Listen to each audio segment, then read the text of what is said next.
నమస్తే. శ్రీ మాత్రే నమః. శ్రీ గురుభ్యో నమః. ఖగోళ శాస్త్రంలో మనకి ప్రతిసారి ఏదో ఒక వింత, ఏదో ఒక అద్భుతము ఈ గ్రహాలు చేస్తూ ఉంటాయి. ఆ గ్రహాలు కదలికలు మన వ్యక్తిగతంగాను, నేచర్ అంటే ప్రకృతి మీదను, తర్వాత ప్రపంచ స్థాయిలో కూడా మనకి మార్పులు, ప్రభావాలు కనిపిస్తూ ఉంటాయి. అందులో భాగంగానే ఈ ఏప్రిల్ 14 నుంచి 21 వరకు చతుర్గ్రాహి యోగము అనేది సంభవించబోతోంది. అయితే ఈ చతుర్గ్రాహి యోగం ఏమిటి? చాలా వింతగా ఉంది కదా! అంటే చతుర్ అంటే 4, గ్రాహి అంటే గ్రహాలు. ఈ 4 గ్రహాలు కలిసి ఉండే యోగాన్ని చతుర్గ్రాహి యోగము అంటారు. అయితే ఈ చతుర్గ్రాహి యోగము మనిషి మీదే కాకుండా ప్రపంచం మీద, పర్యావరణం మీద, రాష్ట్ర భౌగోళిక దేశము, ప్రపంచవ్యాప్తంగా ఇలా ప్రతి ఒక్క అంశం మీద ఈ ప్రభావాలను చూపించబోతున్నాయి. అసలు గ్రహాల కదలిక అంటేనే ప్రభావము అని గుర్తుపెట్టుకోవాలి. అయితే ఇప్పుడు ఈ చతుర్గ్రాహి యోగం అంటే ఏంటి? కొత్తగా ఉంది కదా! అనే అంశంలో ఈ 4 ఇందాక చెప్పుకున్న 4 గ్రహాల యొక్క సంయోగము, కలయిక. అయితే ఈ ఒక గ్రహము ఉంటేనే రకరకాలుగా మనకి మిశ్రమ ఫలితాలు, శుభ ఫలితాలు కలుగుతూ ఉంటాయి. మరి ఏకంగా 4 పవర్‌ఫుల్ గ్రహాలు కలిసి ఉండడం అంటే ఈ 12 రాసుల్లోనూ తీవ్రమైన అంటే శక్తులను విడుదల చేస్తాయి. ఈ 4 మోస్ట్ పవర్‌ఫుల్ గ్రహాలు. వాటి యొక్క తీక్షణత ప్రతి ఒక్క అంశంలోనూ, ప్రతి ఒక్క మనిషి మీద, ప్రపంచం మీద పడబోతోంది. అవి ఏమిటి? ఎలా? అనేది చూద్దాము. అయితే ఈ రాశిలో ఉన్నవారు ఏ రాశిలో ఏర్పడుతోంది? అన్ని రాశులకి ఉంటుందా అంటే, అది ఏ రాశిలో ఏర్పడుతుందో ఆ రాశిలో వాళ్ళకి తీవ్రమైన ప్రమాదాలనుకోండి, ఫలితాలనుకోండి ఉండబోతున్నాయి. ఒక వ్యక్తి మీద, ఒక్కొక్క రంగం మీద. అయితే ఇవి మనకి ఈ చతుర్గ్రాహి యోగము ఏప్రిల్ 14 నుంచి చాలా జాగ్రత్తగా తెలుసుకోండి. ఏప్రిల్ 21 వరకు మేషరాశిలో ఈ సంయోగం జరగబోతోంది. అయితే ఏ గ్రహాలు అవి అంటే కనుక సూర్యుడు, బుధుడు, చంద్రుడు, రాహు. ఈ 4 గ్రహాలు సంయోగం, మోస్ట్ పవర్‌ఫుల్ 4 గ్రహాలు మేషరాశిలో 14 నుంచి 21 వరకు కలిసి ఉండబోతున్నాయన్నమాట.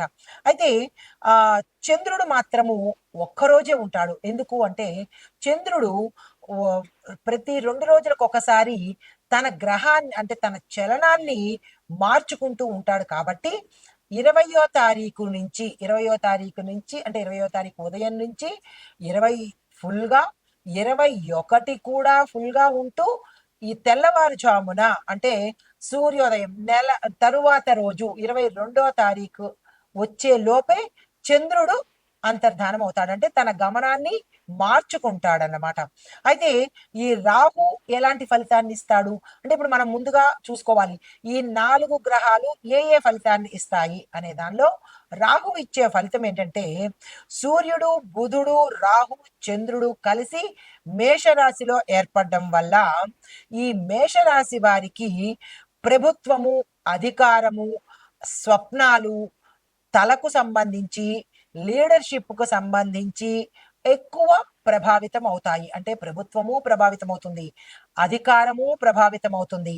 స్వప్నాలు అంటే మనిషి పరంగా చూసినట్టయితే ఈ 2 ప్రభుత్వము, అధికారము ఈ 2 ప్రభుత్వాన్ని అంటే గవర్నమెంట్‌కి, దేశానికి సంబంధించినవి. మరి స్వప్నాలు అనేవి మనిషికి సంబంధించినవి. ఆరోగ్యము అనేది కూడా మనిషికి సంబంధించింది. లీడర్‌షిప్ అనేది కూడా మనిషికి సంబంధించింది. అంటే ఇటు దేశానికి, ప్రపంచానికి, మనుషులకి కూడా ఈ 4 యొక్క ప్రభావము చాలా తీవ్రతరంగా ఉండబోతోంది. అయితే ఈ 12 రాశుల మీద ఈ ప్రభావము ఎలా ఉండబోతోంది? ముందుగా మనం దేశాల గురించి, ప్రపంచాల గురించి తర్వాత చూసినట్టయితే ముందు వ్యక్తిగతంగాను ఈ రాశుల మీద ఎలా ఉండబోతోంది? విద్యార్థుల మీద, ఉద్యోగస్తుల మీద, వ్యవసాయదారులు, వర్తకులు, వ్యాపారులు, పారిశ్రామిక రంగం వాళ్ళు, ఐటీ రంగం వాళ్ళు, తర్వాత రాజకీయ రంగం వాళ్ళు, సినిమా పరిశ్రమల వాళ్ళు ఇలా ప్రతి ఒక్క రంగంలో ఉన్న వాళ్ళ మీద ఎలాంటి ఫలితాలు ఇవ్వబోతున్నాయి. అవి తీవ్రంగా ఉంటాయా? లేదా సామాన్యంగా ఉంటాయా?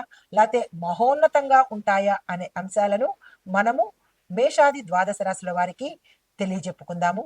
నప్పుడు చతుర్గ్రాహి యోగంలో ఈ 4 గ్రహాలు వ్యక్తిగతంగా ప్రతి ఒక్క మనిషికి ఎలా ఉండబోతోంది అంటే కనుక ఈ 4 తీవ్రమైన శక్తులను విడుదల చేస్తున్నాయి. ఆ రాశిలో ఉన్నవారికి అంటే ఈ 12 రాశుల్లో ఉన్నవారికి తీవ్రమైన వారి యొక్క ప్రభావాన్ని చూపించబోతున్నారు. అంటే ఈ 4 కలిసి ఒక వ్యక్తి జీవితంలో ఒత్తిడి, పరిణామము, మలుపులు తప్పనిసరిగా ఉండబోతున్నాయి. ఆ అంశంలో ముందుపరి రాశి సింహరాశి. ఈ రాశి వారికి ఈ చతుర్గ్రాహి యోగంలో ఫలితాలు అధికారులతో సంబంధమైన వ్యవహారాలు విజయమవుతాయి. సక్సెస్ అవుతాయన్నమాట. కాబట్టి ఆ ప్రయత్నం చూసుకోండి. ప్రభుత్వ రంగాల్లో మీకు అవకాశాలు వచ్చే దిశ కనబడుతోంది. అంటే కొంచెం మంచి ఫలితాలే ఇవ్వబోతున్నారు ఈ రాశిలో ఉండేవారికి. ప్రయత్నం చేసుకోండి.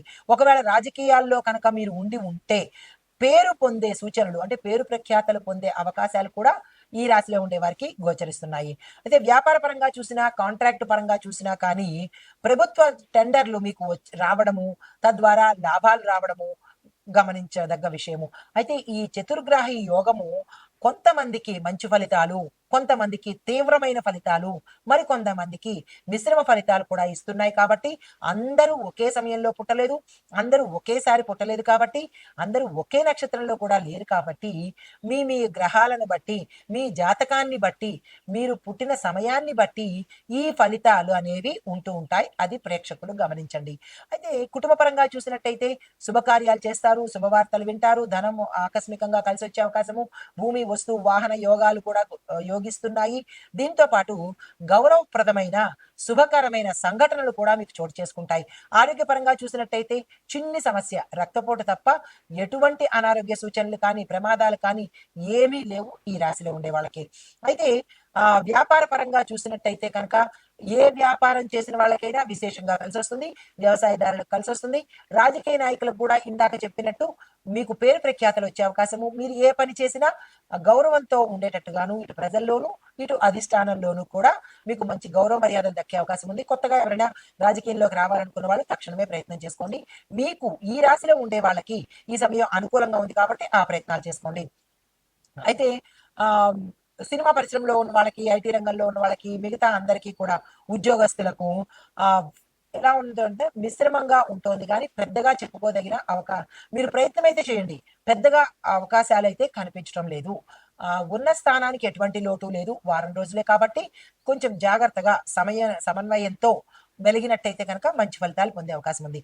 అయితే మీకు చెప్పదగిన పరిహారాలు, మీరు ఈ సమయంలో సూర్యుడిని ఎక్కువగా ఇంప్రెస్ చేసేటట్టు, సూర్యుడిని ఎక్కువగా ఆరాధించి, సూర్యుడి యొక్క అనుగ్రహాన్ని పొందడానికి సూర్యుడిని పూజించండి.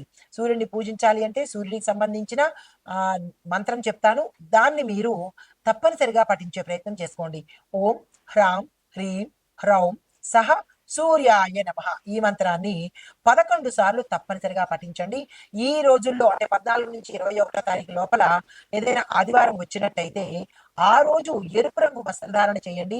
ఎరుపుకు సంబంధించినటువంటి దానాలు, కందిపప్పు కానీ, వస్త్రాలు కానీ, వస్తువులు కానీ, పండు కానీ దానంగా ఇచ్చే ప్రయత్నం తప్పనిసరిగా చేసుకోండి.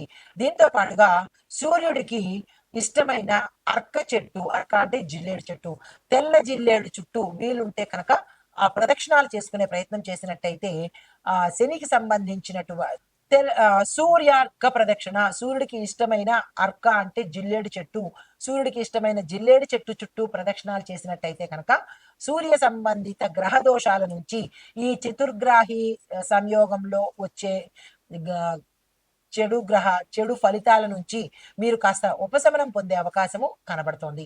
ఇది ఈ రాశిలో ఉండే వారికి చెప్పదగిన చతుర్గ్రాహి యోగం వల్ల లాభాలు, మంత్రాలు, సూచనలు. నమస్తే.